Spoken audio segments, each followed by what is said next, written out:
Hey everyone, welcome back to Living Electric. We are really excited about this episode, mainly because I'm going to be the one talking this episode.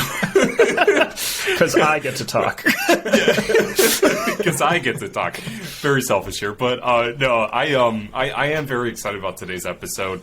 You know, at the very beginning of Living Electric, we had Matt Teskey on from Chargeway. He is my boss. He's Chargeway CEO and founder, and Matt really did a good job of explaining to Alex and I at the beginning what Chargeway is, why he founded it, and exactly what it does for the EV industry. And a few weeks ago, we did an episode on EV terminology and how confusing EV terminology is. And throughout it, I kept plugging Chargeway. And no I know pun some intended. people... Yeah, no, I feel like every time I say plug, I have to cringe a little bit because it's funny at the same time. But yeah, no, I kind of lost my train of thought there. So what are we doing on today's episode then? Yes, thank you. It's Friday, it's almost the weekend, but yeah, so we are going to do a deep dive into Chargeway. You know, we're going to do an introduction to what Chargeway is, what the colors and numbers represent, how our software works, and just, you know, kind of do a more visual tour of what the Chargeway software is. So if you are listening to this on either Spotify or Apple Podcasts, if you want a visual, definitely download the Chargeway app. You know, similar to what I'm going to be talking through on today's episode, play step in step with the mobile app. So yeah. Right. Do you want me to just start from the top? Yeah, I was going to say, just to preface for everybody too, this is obviously we've got about half of our listeners that listen on audio only, and then the other half listen on YouTube and kind of get the visual of us as well. I guess half the people don't like the look of our faces, but what can we do? But today's episode, if you are listening on audio, I would recommend, if you're not in a car, just hanging out, working on stuff, is pull up the YouTube video so you can walk along with us. We're going to do our best to kind of talk through what we're clicking on, what we're talking about as we're going through it. But this podcast is probably going to be best enjoyed with the visual as well. So yes, yeah. And I do want to just preface before we dive into what we're looking at with Chargeway. My internet has been pretty slow recently, so if things are loading a bit slow, it's not Chargeway, it's my internet. So I do want to just preface that. I meant to tell you in pre-show. No worries. So starting from the top with what Chargeway is and why Chargeway, and why as an employee of Chargeway, we really feel like there's a need for this. EV charging can be confusing. You know, there's a lot of terminology that's thrown out there, from kilowatts, amperage, voltage, J1772, dual combo, CCS, CATMO, you name it. It's a lot of terminology. Yeah, it's a lot for everyday drivers to really understand. And, unless you're driving like a Tesla, and some of that experience is a bit easier, from vehicle to vehicle, it's not always the same. Some cars charge slower than others. There's charging stations that will charge your car slower or faster depending on their power output. So we really felt like there was a need for Chargeway to simplify this. And that's exactly what Chargeway does. It simplifies electric fuel for the driver. And I feel like I'm talking a lot with my hands, so I hope people who are watching this on YouTube appreciate that. Right. So essentially what Chargeway is that it's a multi-platform software solution. So we have a few different platforms. The main one is going to be our free mobile app that you can download from the Apple App Store or the Google Play Store. We also have a web beacon that gets installed directly into a dealership's website. We work with utilities to install our beacon kiosks and showrooms, as well as a huge tablet, right? That's interactive for people in dealerships to go check out your system and cars and all that stuff. Yep. Yeah, it's a massive tablet. But what's really cool about that is that everything that you're looking at here, as well as on your mobile device, our user experience actually goes from each platform seamlessly, which is really cool. It kind of makes the transition easy for drivers to understand this. Right. So, to circle back for the engineering terminology that I mentioned earlier, you might be wondering exactly how does Chargeway simplify that? Well, Chargeway simplifies that with a simple color and number system. The color represents the plug type, and the number represents the power output of the charging station, or what your vehicle is capable of charging at in terms of its max charge rate. The color, how it works is there's green, red, and blue. Green represents J1772 or CCS, which is the majority of EVs on the road. There's also blue, which represents the CHAdeMO charging standard, which is starting to get phased out here in the United States as well as Canada. But that's mainly found on like the Nissan Leaf or the Mitsubishi Outlander PHEV. And then there's red, which represents the Tesla connector, or NACS, depending on what you want to call it. Right. And we'll probably call it Tesla. Yeah, we just call it Tesla until, other... Well, actually, no, I did see that some other networks are starting to incorporate that on their charger. I saw EV Passport just announced that yesterday, that they're going to start having they're going to Tesla offer connectors. Tesla plugs on their chargers, which is cool. Yeah. So, or NACS. Whatever you want to call it. So that's how our color system works. So, to speak about the number system, we represent power output and max charge rate of 1 through 7. 1 would be the slowest, 7 would be the fastest. And what's really cool about Chargeway, and I know that this is a lot of information right now, but what's cool about our system is at the moment you put in a specific vehicle, it actually tailors your entire experience around that car.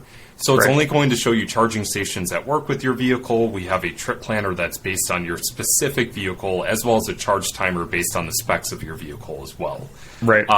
So we have a database of vehicles ranging all the way back from 2011 through today's vehicles, and we update that as new vehicles come on the market too, which is pretty cool. And that's something we've stressed all the time with, like, even just our simple charging discussions we've had on the show is, like, once you kind of figure out what works with your vehicle, it gets really simple after that. Like, I think the overwhelmingness of EV charging networks and just the charging systems in general is like, oh, there's all these different things, but it's really about, like, finding what works with your vehicle, which is why I like Chargeway, especially when I'm like either like shopping for a new vehicle or like trying to explain to somebody like how long does this vehicle take to charge? And it's like, well, let's pull it up in Chargeway and plug in that vehicle, and you can see specific information for that vehicle, not just all vehicles, because everything is so vehicle specific with EV charging. Yeah. And that's the thing. I think a lot of people who get into EVs, especially like, the newer drivers who aren't like the early adopters or, just really starting off on their EV journey, a lot of people ask, well, how long does it take to charge my vehicle? Or maybe like, for example, if you're a Chevy Bolt driver, sometimes people make the mistake of blocking, like in our terms, like a Green 7, which is like a 350 kilowatt, CCS connector, and your vehicle can't take that. So like our app really helps explain how capable your vehicle is and which chargers can help charge your car at its max capacity. Right.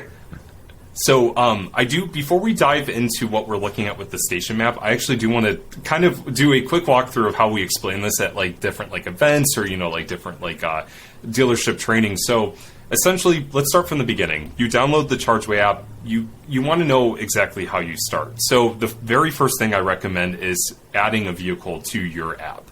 Because as I mentioned, this will tailor your entire experience around that vehicle. And when you first log it, or when you first download the app, does it prompt you to do this immediately? You don't have to like click a button, because you just click the like plus button on the screen. I'm not sure what screen it brings you to immediately though. Yeah, so it does. So you log in using your phone number, and then you'll get like a verification text, and then the very next screen is adding a vehicle. Gotcha. And, okay. Yeah. So that's a really good question. So it kind of takes you through the step-by-step process, and before you even set up your account, it does a quick walkthrough of what like the colors and numbers represent, as well as like what features our app offers. Yeah. Okay. So let's start off with like a 2023 model. Do you have a preference of which vehicle? Let's do a Ford. That's what I always use as an example. Let's see what 2023 trims you got in there. We have pretty much everything for the Lightning, So the Mach-E, as well as the E-Transit. Oh, the E-Transit would be interesting. Do you want to do that? Yeah. I'm kind of curious about what that'll show there. Yeah, definitely. So now the very next thing that it's going to ask is your zip code. And so now this is a little bit different than like our mobile app, because you would essentially put in your zip code as soon as you're setting up your account. But Right. the web beacon, we're not setting up an account. This just helps customize the experience. Well, good thing to note, that's not my zip code, so just being honest. Not gonna lie, I did look up a zip code just to put that in here. Perfect. Yeah.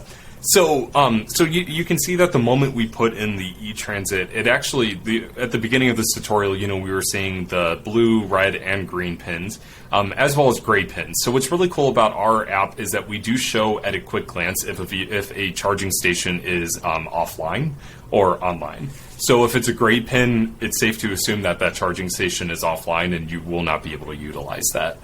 But what I want to highlight... Hang on, is that a live status, or is that a, whenever the station operator reports it?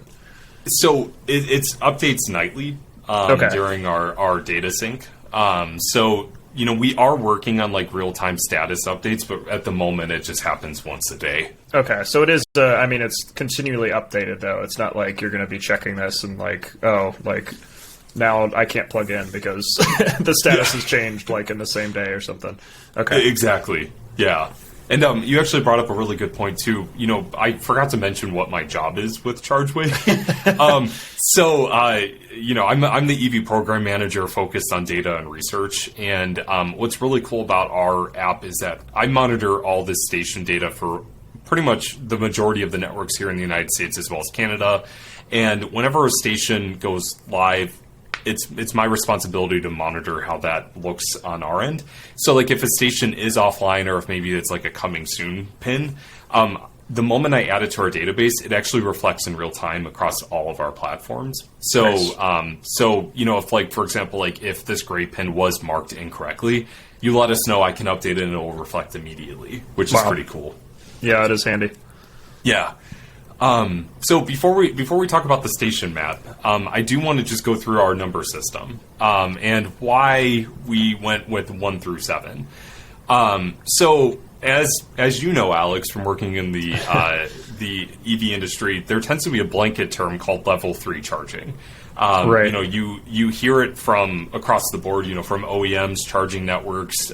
Essentially, the majority of the industry has called it level 3 up until recently. I feel like I'm starting to notice a switch from level 3 to DC fast charging in terms of what it's being called. Yeah, it's been a weird kind of transitionary thing, because early in the industry, I heard early meaning 5 years ago. I heard level 1 and I heard level 2 and I heard DC, and then in the past few years I've heard people start saying level 3, which is not really even an accurate thing based on how the CCS and SAE standard is written. That's not even a term they use in there. And then we've kind of switched back to DC fast charging or DCFC or all these other terms. So do you want to maybe talk about what you just pulled up for the people on the audio too? Yeah, absolutely. So what we're looking at is our charge timer feature, and this is a charge time estimator, which is really cool based on our specific power level as well as your vehicle. And essentially what you're looking at is that it's going to be an estimated time for either standard or DC fast charging. So whenever we're walking through with new users or doing a walkthrough what Chargeway is, this is the best way to explain how our number system works, 1 through 7. Because essentially a lot of times, and I'm sure you've heard it from time and time again, a lot of people just want to know, how long is it going to take to charge my car? Yep. That tends to be the number one question, how long is it going to take? And that's really where Chargeway mainly focuses on the time experience of charging versus, the more technical terms like kilowatts and, all that fun stuff. But essentially, I don't want it to time out, but essentially this is how our number system works. So say, for example, on our screen, there's this little battery icon, and there's a few things that you can drag around depending on what your starting state of charge is to where your targeted state of charge is. So say, for example, we want to go from 20%, I'm going to stop it at 19 just because, from 19 to 100%. On a level 1, which is a typical household outlet, we're looking at about 39-ish hours for the Ford e-Transit. So at the bottom doable. Here, you've got this green 1 selected. Yes. Then I think you have the advanced settings clicked on, so that's 1.4 kilowatts. Correct. If you're familiar with kilowatts, yeah, that's relatively low. So that's kind of where I think the Chargeway system kicks in, right? Is you kind of have these brackets of a 2 is faster than 1. You don't have to think about how many kilowatts this is. Yes, exactly. Yeah. So, and I'll get to that in a second with how beneficial like our station map is, because you did, tease at that a little bit of how easy it is to be like, well, I know 2 is a higher number than 1 that's going to charge my car faster. Right. So, one thing I do want to point out, typically when you're looking at this screen, these advanced settings, or more like technical terms like kilowatts, are hidden away. If you are looking for that information, it is available. So, as we go through this, I'll describe the different tiers. So essentially, the way that this works is that we have 24 miles remaining at 19% state of charge, and we need 102 miles to go of charge to get to 100%. That's how this is reading out. Gotcha. So as we start scrolling through the different power levels, I just clicked up to a level 2. That's going to jump up to an average about 6.8 kilowatts. And now the way that our level 2 system works is that's anywhere essentially from about 3 kilowatts to about 20 kilowatts. That's a big spectrum, and I don't want to dive too much into that technical, terms. We'll focus more on the time. So, going from the level 1 to a level 2 power output, that dropped the charge from 39 hours to about 8 hours for the Ford E-Transit. Right. And now let's go up to a level 3. This is where you start hitting that level 3 blanket term that the industry really likes to utilize. And this is where, whenever I'm talking to people, I like to say that DC fast charging is a spectrum, because it is a spectrum. Right. That's anywhere from a 2.5 hour charge, like what we're seeing right now with a Ford E-Transit. This is called fast charging, air quotes. Right. To something that could charge, like a specific car, like a Kia EV6, in like prime optimal conditions in about 15 to 18 minutes. That's still considered level 3 charging by most of the industry. Right. And that's a big difference in terms of like the user experience. That's, as mentioned, anywhere from 2 hours to 18 minutes. That's crazy. Right. So, as we start scrolling through this, we'll go up to a green 4. That's going to jump up to about 41 kilowatts to go from 19% to 80%. And actually, one thing I do want to just jump back on with our charge timer, you'll notice when we go to DC fast charging, or at least the bare minimum of level 3, the battery drops automatically down to 80%, because that's the most, that's the most recommended in terms of what you should charge to when you're at a DC fast charger. Because anywhere from like 80 to 100%, that's going to be a little bit well, not a little bit. It can actually be extremely slower compared to that gap from 20 to 80%. Right. The way I always describe it is when you're fast charging, it's almost like when you're filling up a bucket. You don't want to actually, prime example, when you're filling up your water bottle pre-show, you don't want to overflow it. So as you go up towards the top of your bottle, you're going to slow down. That's kind of how a good way to visualize that. Right. But, jumping to like level 4, that's going to drop the charge time to about an hour and a half.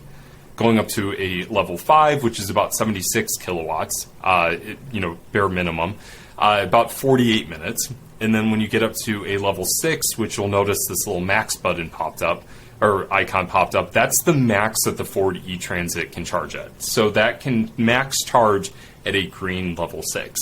And that charge time will be from 19 to 80% in about 32 minutes. So and then what happens if you keep clicking up now? Yeah. So even if you go up to a 7, you can still charge at a level 7, even though the Ford E-Transit maxes out at a 6. But you just will not see that green level 7 or level 7 power output. It's going to be based on what your vehicle is capable of. Right. So you can still charge there. It's just you won't see that max power. Right. Yep.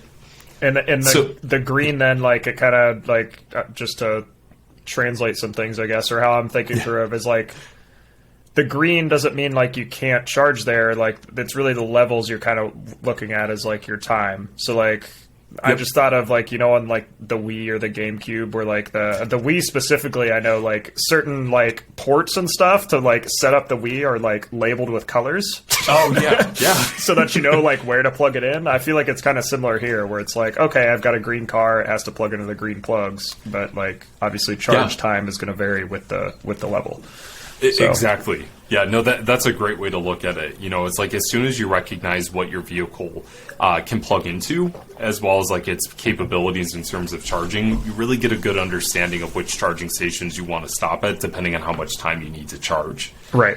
So now that we understand, the number system, what's really cool about our station map compared to some other charging station apps is that at a quick glance, you can easily see which charging stations are going to charge your car, depending on its power output. So, for example, like we're looking at this map of Cleveland, there's a lot of level 2s. So depending on your state of charge, that could be anywhere from like a 4 to 8 hour charge, for example. But, looking at Ohio City, there's a green 4, so this is going to be a 50 kilowatt station. This will charge your car in about an hour and a half, depending on what your state of charge is. But, looking at the map, you can also see that there's a 7, so, knowing the number system, you can easily recognize that this is going to be the max power output that my charge, or that charger can offer that my vehicle can charge at. So if I'm really in a rush and I need a charge, I know that I'd rather go to that 7 versus that 4 because it's going to charge my car faster. Right. And the best way to recognize that is that 7 is a larger number than 4, and that's exactly how our number system works. Right. It really makes it easy. Yeah. So looking at the screen, and I hope I'm doing this well to audibly describe this. Right. So when you click on a pin on the map, it will actually bring up the station details for that specific charging station. So, for example, we're looking at this green 7 that's on the east side of Cleveland. You get a good idea of what that shopping center might be called. So this is called Church Square, where exactly it's located. You also get a good understanding of if you need like a specific network account or if you need like a mobile app in order to initialize a charge there. If there was any reviews left, it would give you a good idea of like how successful people have been with charging and so forth. Moving down the screen, right here in this little section underneath the station info, you're going to see multiple pins. There's 2 green 5s as well as 2 green 7s. So essentially what that means is that there's 2 green 5 connectors and 2 green 7 connectors available at that location. Gotcha. If you are, say for example, if you have like a Nissan Leaf or maybe you have like a Tesla that's capable of using like a specific adapter, those colors would show up there as well. But this at least lets you know that there are 4 plugs that you could essentially plug into if you need to. But there's just different power levels. So does Chargeway always show the highest level at the site as like a single pin when we're looking on the map here? It does, yeah, and that's a really good question too. So, like, say for example, like if both of these 7 connectors at this location were like offline, for example, but the green 5s were still available, it would actually show the green 5 on the map instead of the 7. Oh, okay. Gotcha. Which is really cool because that way you can still see that at least some charging stations are online there. And when you click on this, if you click on the station detail, these pins would be grayed out, and this little status bar would say some chargers offline. Okay. Very cool. Yeah, so that's exactly how it works. And then obviously, if like all connectors were offline at that location, it would just be a gray 7 on the map. Right. Yep. And then, scrolling down, we provide like hours of availability for the station. We do our best to provide pricing information for the specific networks as well as like, the different charging stations. Like, for example, EVgo just recently announced some more kilowatt hour pricing for certain states, so we do provide that in there if there's any like time of use costs. We really recommend looking further into EVgo, in terms of using their website for more information. But we really do our best to simplify all the information that a driver might need all in one location within Chargeway. Gotcha. And then scrolling down, say for example, if you do have an issue with the charger, we do provide support numbers directly for the network, so you can reach out to them, or you can click on this URL that will take you directly to the website on your mobile device, which is really cool. It all kind of ties it together. Another cool thing is that we do provide amenities too, so you can get a good idea of what you can do while your vehicle is charging. A lot of people always ask, well, what can I do while my car is charging? Well, you can shop. I think that's a store called City Blue. You could get your car keys replaced if you need to. I was going to say, hopefully not. If you've, hopefully you don't get locked out of your car while you're charging. Right. It'd be a bad day. But it's available if you need to. But that's where we provide as much information to the driver in a one location, so they don't always have to switch from device to device, or from mobile app to web browser and so forth. Right. One really cool feature that I want to mention that actually is not displayed on this web beacon, but you can find within your mobile phone, is under the review section of Chargeway, we actually have a way to contact the network directly via their support email. So, so like, and I'm going to, you'll have to, I'm sure you've seen it on the mobile app, but if you download the mobile app, there will be a little button called Report a Problem underneath the review. And what's really cool about that is that it will auto-populate an email with that location, as well as which network, and as well as CC us, Chargeway, as well as the network support email. So we're alerted that a user reported a problem. And, it gives you a good idea that, like a template that you can provide more information of how your experience was. That way the network receives direct feedback from us versus the network having to go out of their way to locate that in some other mobile app or, some other fashion. Right. It's a good way to be right in contact with the network. I just clicked on it and it automatically, I hit report a problem on one of the stations close to me and it says report a problem. The subject is already pre-filled. It says report a problem. And then it has the site location that ChargePoint is named. And then it has the address of the station right below it in the email body. So it looks like it's all the information is already added, which is cool. Yeah. Yeah, awesome. It really makes it easy, and we've interacted with some networks, and they really appreciate us providing that feedback. And right. I know a lot of drivers, especially now, as station reliability has been a really hot topic in the past few months. A lot of drivers really want to have that ability to directly communicate with the network versus just waiting for things to change. Right. So I know a lot of people appreciate that. That's one of my favorite features of Chargeway. Yeah. And unfortunately, some of the networks make it very hard to contact them for for concerns about stations. Yeah. Like, there's no report a problem in some of the charging apps, which is a bit concerning. It's almost like they don't want people reporting them or something. Yeah. But which is that conversation for another day. Yeah, another episode. Yeah. Another episode. So, okay, I'm just going to pause because I think it might freeze again. No, you're good. Still good? Yeah, okay. We're still moving. I was going to add, I did use that report a problem feature recently when I think you were copied on the email too. Yeah. But I went to my alma mater for an alumni weekend, and the charger that I usually used at the hotel there had been removed and replaced by a different brand of charger, and the Chargeway still had the non-network station in there, because how else would you know if a non-network station was replaced unless somebody physically went to it? So I was able to report it, and literally I think you guys fixed it within 20 minutes. Like, I was shocked at how fast it was. So you guys are on it. Yeah. We're always busy, but right. I mean, it's important, this type of data, especially as in real time when drivers are out on the road, they need to have reliable station data. Yeah. And that's one thing I take a lot of pride in what I do for my job, is because right. I know that I'm doing my absolute best to make sure the user has reliable data that they can count on. Right. Because there's nothing worse than showing up to what you think is a fast charger and it's a level 1 or a 110 plug. Right. Because it was mislabeled or something like that. Yeah, definitely don't want any experiences like that. And I think there's so much of this that is automated, obviously, that you've kind of clued me in on, is a lot of this is automated. You're getting automatic data from the charging networks and stuff, but there's always things that are wrong or things that are plugged in wrong that people just don't realize because it's an automated system. So having somebody like you that scrubs through that, verifies things, looks at pictures, double checks all that stuff is very crucial, because to your point, you don't want somebody showing up expecting one thing and then getting another. So that's great. There's nothing worse than that. And one thing I do want to say, and I've told many people who I've spoken to about this, being an EV driver, I wouldn't want myself to show up to a situation like that. So I don't want that to happen to other people. So exactly. That's one thing I hope people can, rest easy utilizing Chargeway, is that we're all EV drivers on our team. Right. And we know how difficult this is to understand charging, and our main goal is to just make it easier for people. So right. Yep. Yeah.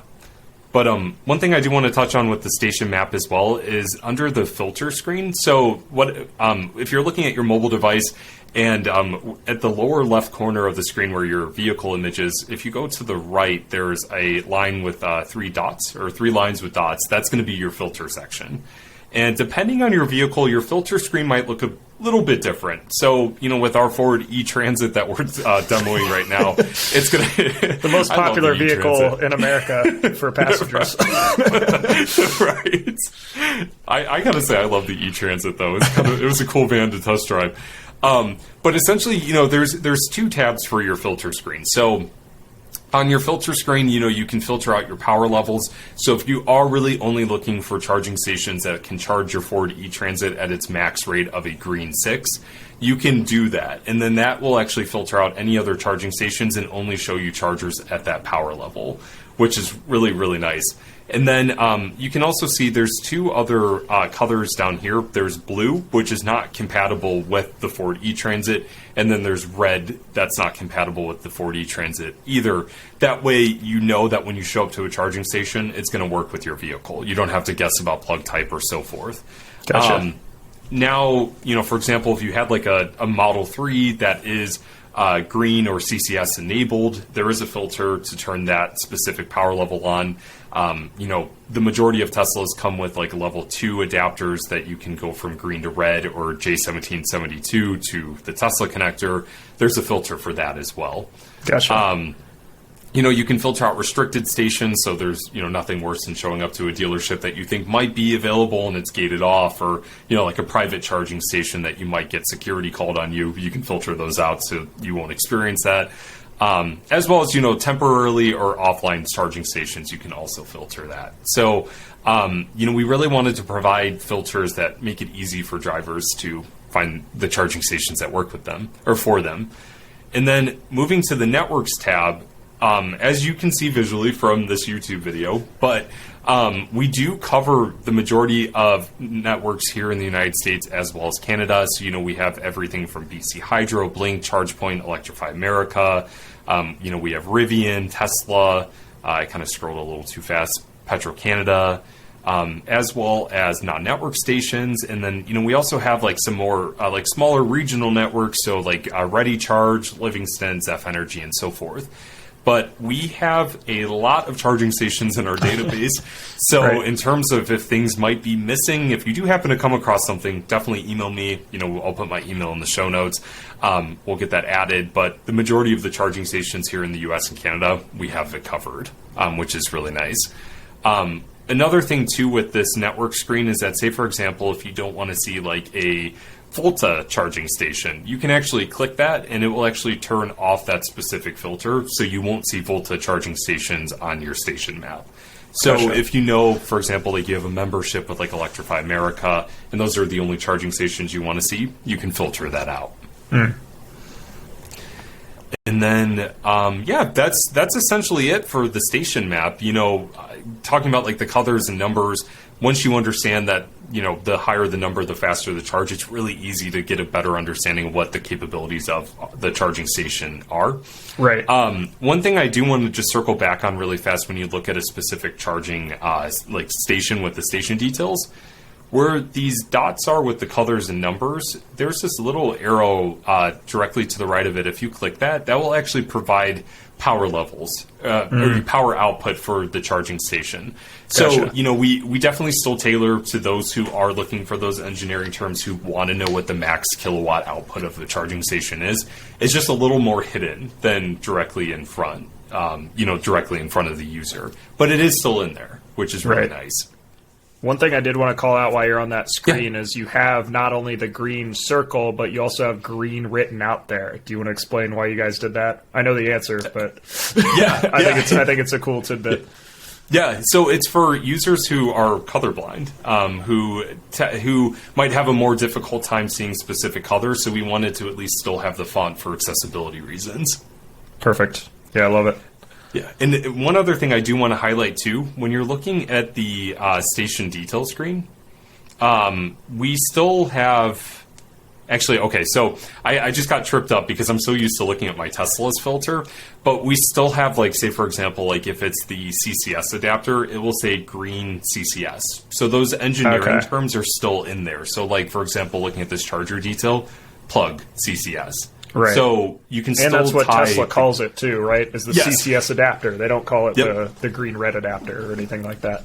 Yep, Do exactly. you want to add a Tesla vehicle maybe and show that real Yeah. quick? I think that'd be valuable to show. I know my app shows that, and it's pretty cool. Just so you can toggle on like the different adapters you have. Because when I got my CCS or my green adapter, it was cool because then I saw all the colors on the map because my car is compatible with all of them. Because I've got the really expensive Chatamo adapter. I've made my car CCS enabled now, so I can charge it green, red, and blue, which is pretty neat. Yeah, so you got all the plug types. That's great. Yeah, got all the. One thing I do want to highlight too before we go into the filter screen. This is your vehicle detail screen, so you get an idea of what year your vehicle is. You get a little image as well as the plug type and your max charge rate of your specific vehicle. Yeah. And you also get the EPA rating of the specific vehicle. But one thing I do want to call out is that if you click this more info button, we provide more specs of the vehicle. So you can get an idea of which plug type comes standard on your vehicle, what's the max AC charging or DC charging of that vehicle, the kilowatt hour size of the battery, as well as what the voltage is of that battery pack. So just bear in mind, with all vehicles, being different in terms of how capable they are in terms of charging, that will impact your experience with Chargeway. But a lot of that happens behind the scenes, so more than likely you might not even notice that. Right. It's great for a nerd like me that likes to look at that stuff because I pull that up all the time looking at vehicles. I'm like, how big is this battery on this car? And I pull up Chargeway and add it and look. Well, it's a great reference point. We've heard a lot from dealers, who are looking at like different vehicles. If they don't have like a spec sheet handy with them, they can just click on that more info and it's all right there for them. Right. Yeah. So with the Tesla Model 3 that is CCS enabled, since it's a 2023, there are specific filters. So just bear in mind is if your vehicle is of a certain age for like a Tesla vehicle that might not be CCS enabled, that these filters will not display for you. So just keep in mind if you have like a Chatamo adapter, you can still turn that filter on. It's just due to limitations of the vehicle. We didn't want to confuse drivers. Gotcha. So yeah, looking at the station filter, there's a bunch of different adapters down here. So for example, like the standard green adapter or the J1772, which is level 1 and 2 AC charging, if you click that on, this filter will pop up only for level 1 and 2. So if your vehicle is not fast charging enabled for green or CCS chargers, there will be no filters that pop up. But if it is, you can select this down here, and this will display for you. Gotcha. Okay. So under that fast charging section, you can then look for green fast chargers if your vehicle is capable of charging on with those adapters. Gotcha. Another thing too, blue adapter, or if you have like the old Chatamo adapter, you can also turn that on as well. So then you can have all the colors. There you go. Yep. And then once you turn those on and you go back to the station map, things will start filtering accordingly. So like, for example, like that EVgo station has all of those connectors there. So you'll see that there's 2 red 4s, 4 level 5s, but 2 green 5s and 2 blue 5s, depending on which adapter you have. Right. And then 2 green 7s. So, and this is the same site you had up earlier where it only was showing the green 5 and the green 7 earlier for the e-Transit. So as we kind of change those filters, it's now updating for what vehicle we're on. So. Exactly. Yeah, and one thing I do want to highlight too, when you go back to that charger detail screen, you'll get a good summary of what plug types are there, as well as their power output. Yeah. That's awesome. Very cool. And then one last thing I do want to highlight, because I really think that this is a game changer for EV ownership, is our trip planner. A lot of times we receive the questions like, well, can I do the road trip that I go on? How will I find charging stations?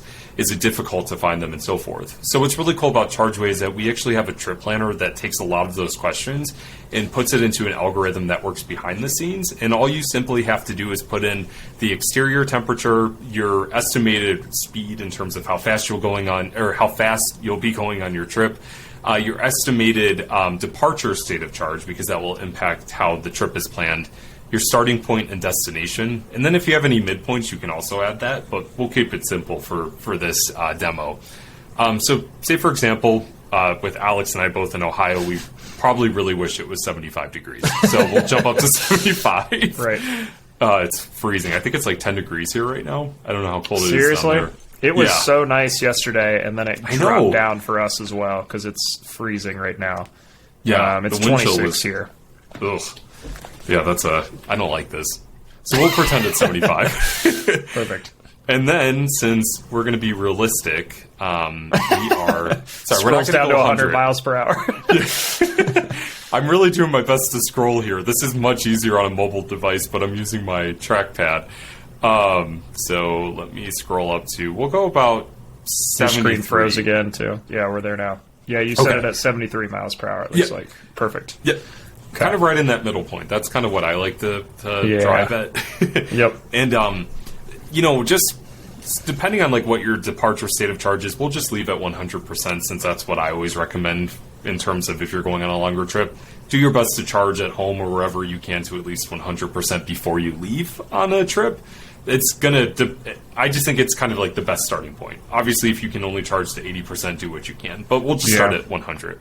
So one for thing example, I'll call out before you jump down to the route is as you change that temperature and speed, the total range is also changed. Yes. Sorry, that's actually a detail that I skipped on. I might have to circle back on my training. So Alex did point out if depending on like what your departure exterior temperature is and the estimated speed, that obviously impacts the efficiency of your vehicle. It's very similar to a gasoline vehicle. The faster you drive, the less efficient the vehicle is going to be. Very similar in an EV, exterior temperature can impact that. So that's really where we wanted to highlight that those two factors can impact your driving range. So, for example, if we turn off the set temperature and speed, that number is going to jump back up to the EPA range of 358. And then when you turn that back on, it's going to drop down to an estimated 284 miles based on those settings you put in there. Gotcha. I think that's a great illustration. Yeah, I think that's a great illustration to show people like exactly how much your range is affected, because it's a big question mark from people. It's like, oh, well, like if I'm driving 70 miles per hour and I start with 100 here, like how far can I actually get driving at highway speeds? Versus, maybe just short trips around town, I'm kind of staying around 45 most of the time, your range is going to be a lot better. Or temperature, too. It's like those are really the two main things that impact range. And I think it's good seeing that visual of like how much exactly it's actually affected versus just kind of saying, oh, well, it could drop up to 30%. It's like, well, like that's a problem if it's 30%, but like what's realistic? Yes. Yeah, exactly. Yeah. And that number is based on specific like data charts that we've done research on. So like we've noticed that like as it gets colder, you will see a massive drop off, but then as it gets like to like, I don't know, like maybe 10 degrees and under, it actually it tends to flatten out in terms of like how your range will be. It's not like an exponential decrease where it's like linear decrease where it's completely like getting less and less the colder it gets. Gotcha. Yep. Interesting. Kind of even out. And the same thing with hotter temperatures as well. Obviously the hotter it gets, the less efficient your vehicle is going to be. But what we've seen in our research, it actually tends to flat out, which is pretty cool. Yeah. Little cool tidbit. But like jumping back into the route, is there any place you want to start at? We could start in Cleveland. Yeah, let's start in Cleveland, and then just go to, I don't know, you want to go just like Cincinnati across Ohio? Yeah. Cincy. I always forget how to spell Cincinnati. Cincinnati. Yeah, I'm trying to think of like that Gwen Stefani song, but I think that's Bananas and not Cincinnati. But she needs to come out with a remix, clearly.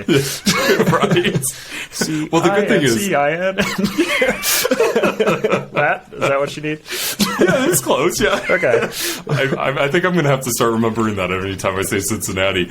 But if you don't remember how to spell like a certain city, as you can see, there were suggestions that will pop up. So like, if you know like a zip code or maybe like even like a just like the state that you're going to travel to, it will show up as like a suggested. So like since I really didn't remember how to spell the rest of Cincinnati, it auto-filled that out. Yes. Yep. So all you have to do now is just hit set route, and then you'll hit start.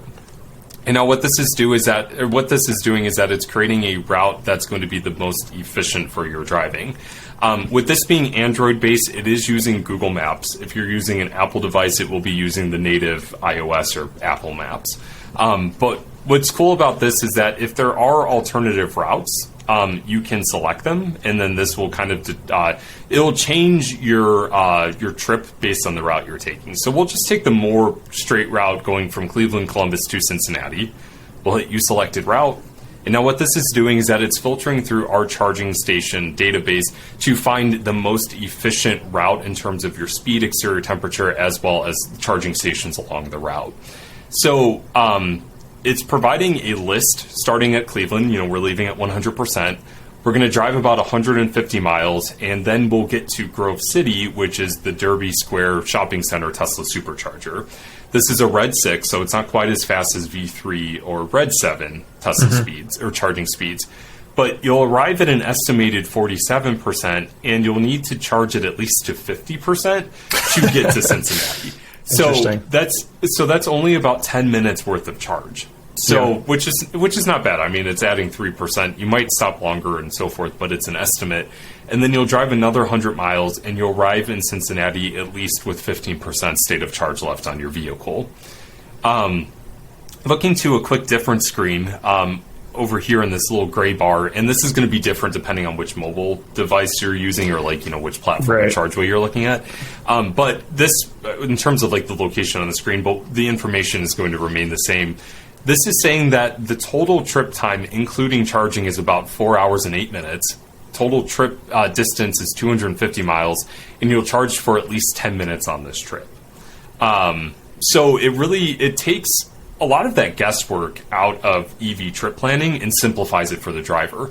It tells you how long you're going to be at specific charging stations, arrival state of charge, departure state of charge, and what you'll arrive at your destination with. Right. Another thing I do want to highlight, too, is that there is this button called Show All Stations. What this is going to do is that it's going to show charging stations along your specific route. So, say, for example, if you want to stop a little bit earlier, so, if you want to stop at this Mount Gilead charger, you can select that location, click on this little arrow, and send it directly to your navigation. So, this trip planner is adjustable depending on how you're going to drive. But we've really taken a lot of effort into this to make it simple and easy and reliable for drivers. One thing I do want to highlight too, and I mentioned earlier, is that when it's pulling in charging stations, it's actually filtering out based on power levels. So depending on your route, say for example, there's no level 7 or level 6 charging stations along your route, it automatically will go down to 5 and then to 4. If there's no charging stations of that level, it then goes down from there. So we always look at the max power output of a charging station and provide it as we can if it's available on the route. So you're saying it leans towards faster charging stations when you're traveling, is what you're saying. So it's going to look for 7s first before it looks at 6s before it looks at 5s. Is that what you're saying? Exactly. Okay. Yep. Yeah. And then how far off the highway, I guess, do these pins have to be for them to be included on this show all stations route? It's within a 5-mile radius of your route. Yeah. Gotcha. Yeah, so some will be directly off the highway, some might be a little bit further into a town, but it's within a 5-mile radius. Okay. Yeah. Very cool. Yeah. So I actually just want to do another quick route just to show what it's like when there's more than just one charging station along the route. So I'm going to do Key West because I always feel this is a really good long haul. Really good route. So we'll test my internet speeds. Zooms out to the entire north of all North America. We'll test my internet speeds. So, depending on your vehicle, obviously some of the infrastructure, I'm calling out West Virginia right now, might not be there, but because we're doing this in a Tesla, there's some superchargers in West Virginia, so we'll just take that direct route. We'll use selected route, and as I mentioned, it's sifting through our database depending on the power output of the charging station, starting at the very highest number of 7 and then going down from there. We're going to test how fast my internet can pull this information together. Maybe I should have this might take a little bit longer. I will say this is probably the feature I use most on the app, is this charge or trip planner, because not like the only way to do this with the Tesla is doing it on the car's touchscreen is the only way to like really preview this. Yep. And there's some other apps out there that will do trip planning, but I think Chargeway has it like dialed in more than any others I've tried in terms of like matching what Tesla's touchscreen is going to say. And I've tried it with some other vehicles as well. I don't know of many other like any vehicles that have that built into their app where it's like pre-plan EV charging trip. Like most of them try to make it so that you're just using the in-car navigation, but just plugging in these few parameters, I think it helps a ton to pre-plan, kind of have an idea at least of where you're going to stop, how long it's going to take, all that stuff. Oh, absolutely. Yeah, and you hit it right on the head in terms of like accuracy of like how this might compare to like a Tesla, showing you where superchargers are. Right. I've plotted this out. Matt, my boss has literally gone from Portland to Chicago utilizing just Chargeway's trip planner, and it's spot on in terms of the arrival state of charge, how long you might have to sit at a charger, and then get to the next. And we've heard that from a ton of users that this is spot on in terms of their driving experience. Right. And it's made it a lot easier for them. Right. Yeah. Yeah. So, and I'm excited to utilize this when I go to South Dakota this year for like our national park trip. So I'm excited to highlight that.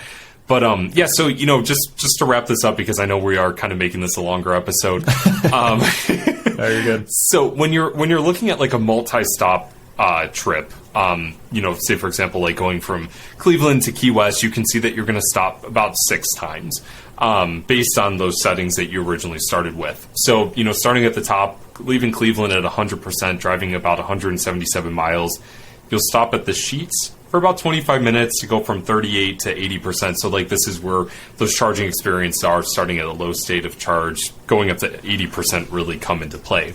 Yeah. And then you'll drive about 204 miles. You'll get to this Wytheville, Virginia supercharger, charge for about 40 minutes to go from 8% to 89%, and then so forth. But this really does give you a good idea that this trip from Key West essentially takes about 22 hours worth of driving and only about 3 hours in total of charging time, which is, if you think about that, to go literally from Cleveland to like the most southern point of, the U.S., that's really not that bad. Yeah. And realistically, you're probably breaking that into 2 days. Like that's probably a 2 or maybe 3 day drive. And it's 2 days, you're stopping for an hour and a half total on one day on each day. Or if it's a 3 day drive, like you're stopping an hour each day, maybe out of the drive. Yeah. So yeah. It's a really good way to, God bless you. It's a good way to stretch your legs. That's the one thing I love about like EV charging is that like if you're there for a little bit longer, you can stretch your legs, see what's around you, and so forth. True. Yeah. But that's essentially how Chargeway works. For example, when you're looking at the trip planner, if you click on one of the station pins, it will give you a breakdown of that specific setting or like your charging session. You can see some photos of what that charging station might look like. Nice. If there's I don't think I've clicked in before on this trip planner to like look at the charging stops. I didn't realize it did that. That's really neat. Yeah, it's pretty cool. We do our best to provide as much information in a very simplistic way to make it easier for drivers to understand how this works. Because it's nothing worse than getting to a charger thinking that it works with your vehicle and it doesn't, or it's improper data and so forth. But that's essentially how Chargeway works. There is one other button I do want to call out. This will not be on the mobile device. This is actually something that's specifically meant for our beacon platform. So the kiosk and showrooms, the mini beacon, as well as like our web beacon, is an incentives tab. So this is really meant for like if we have like a utility partner, for example, like Consumer Energy up in Grand Rapids, Michigan, more on like the west portion of Michigan. Their logo would show up here, and if there's any like federal or state incentives, it would highlight this directly here. So it really helps the sales experience in terms of how you explain like if there's any incentives for your vehicle. One really cool feature though of our beacon platform is that we do have a fuel cost estimator that will give you a better understanding of how much you'll spend on electricity versus gas, so you can get a good idea of your savings. And then we also have a home charger home charging tab as well that will show you compatible charging systems with your vehicle.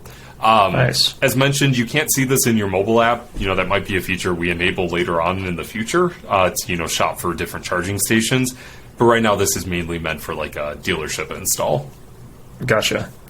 But yeah, I saw this at Fully Charged Live. It was pretty cool to pull up the different vehicles. And even if you don't, even without that tab, I think it's a cool app to download and just mess with cars. I know, I'm assuming most of our listeners, are still not EV drivers. They're just trying to learn about it. But this is a great app to download and kind of almost preview certain things about EV charging and just driving an EV. So, you could use the trip planner, plug in what vehicle you're thinking about buying, and see, what your yearly vacation trip might look like with an EV. Yeah. What those charging stops will look like. See what charging stations are around your house, that sort of thing. I think is just a cool thing to check out. And filter by vehicle too, so you can kind of start getting in that mindset of thinking about, hey, what works with my vehicle? What's going to be best for my vehicle? Definitely. And I do want to highlight before we wrap up, I know that this was a lot of information. I actually say this line for everybody who I speak to at a show, because it is.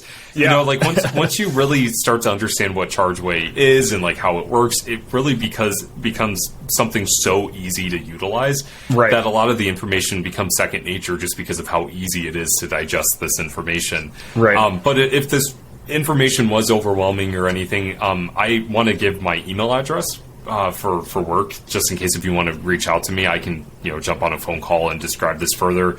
It's Brandan, Brandan at chargeway.net. If you have any questions, more than happy to jump on a phone call, talk this through. I love this. I love my job, and I'm very, very proud of this. So I'm excited we got to do this episode. This was a lot of fun. My throat hurts, but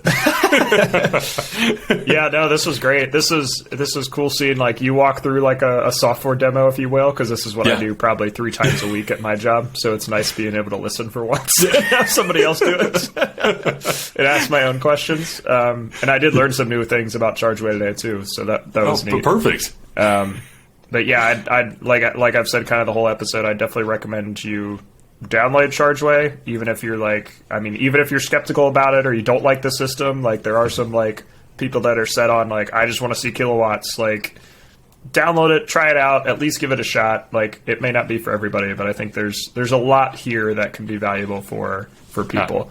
Absolutely. Even myself as kind of a self what do you call this, testimony is when I first saw this, I didn't I wasn't a fan, because I have an engineering background. I was why don't we just use kilowatts? What's wrong with CCS? So then it's I start to have more conversations with people now, and I think it's very easy to get caught up in this EV bubble, if you will, that both of us are in, that we just talk with EV people all day. And it's we all understand this stuff. We understand kilowatts. We understand CCS. We get that stuff. But the majority of people coming to the EV world and buying their first EV, one, don't care. And two, they just want their car charged and want to know how long it takes. And I think this takes out a lot of the guesswork and a lot of the the learning, if you will, that it takes to drive an electric vehicle. So I think the goal of this, a lot of other EV companies, is to increase EV adoption, and I think that Chargeway is clearly building a system to do that. And I think it's something everybody's got to at least give a shot if you're in the EV realm. This is something I recommend to the salespeople I work with. Download Chargeway. It's a great way to explain charging. If somebody is looking at a specific vehicle, I get questions all the time we have some employees with a Mach-E and then one has a Tesla, how long do you think that'll take to charge on these stations you're trying to sell us? It's I can pull up Chargeway, I can be hey, let's plug in your Mach-E, let's plug in what station you're going to get, and let's see how long that would take to go from 15 to 80%, and I can tell them within seconds. So all of that to say, check it out, have an open mind. Try this out. This is still a very new space, so there's a lot, still a lot of things being shaken up, and you guys have adapted with it really well too, along with especially with these Tesla adapters and all this stuff that's kind of continued to change in the industry. The system has outlasted all of those changes. So it's clearly working. Right. Definitely. Yeah, we always do our best to stay on top of how the industry is changing because it changes so fast.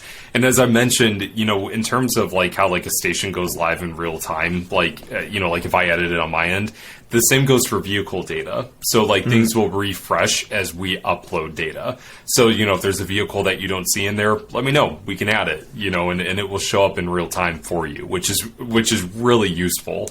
I think it just makes the app even more functional for people. Right. Yep. So, but as Alex mentioned, if you dive into it, you have any questions, feel free to contact me. More than happy to do some walkthroughs, and definitely check us out. We're free for the App Store. And leave us a review if you download it. What do you got to It's lose? free. Yeah. And actually, one thing I do want to point out: there's no advertisements in our mobile app. That's true. There's only one, but it relates back to your specific vehicle, so it's all EV related. You're not going to see anything, for Burger King or something like that. Right. So It was nice. But yeah, on that note, I appreciate you guys listening to this. Like I mentioned, I'm very proud of Chargeway, and this was a fun episode to get a chance to share this, especially now that I'm almost 2 years into my journey with Chargeway versus when we did the episode with Matt, even before I worked for Chargeway. Yeah. It's really cool to get a chance to explain this to people. So yeah. Very cool. Well, yeah, Brandon, thanks for running through all that, and we'll have links to the app in the description below, and we'll give Brandon's email out too. Try not to bug him on anything unrelated. Yeah. So I don't block easily. No, I'm just kidding. All right, awesome. Thanks for listening, everybody, and we'll catch you in the next episode.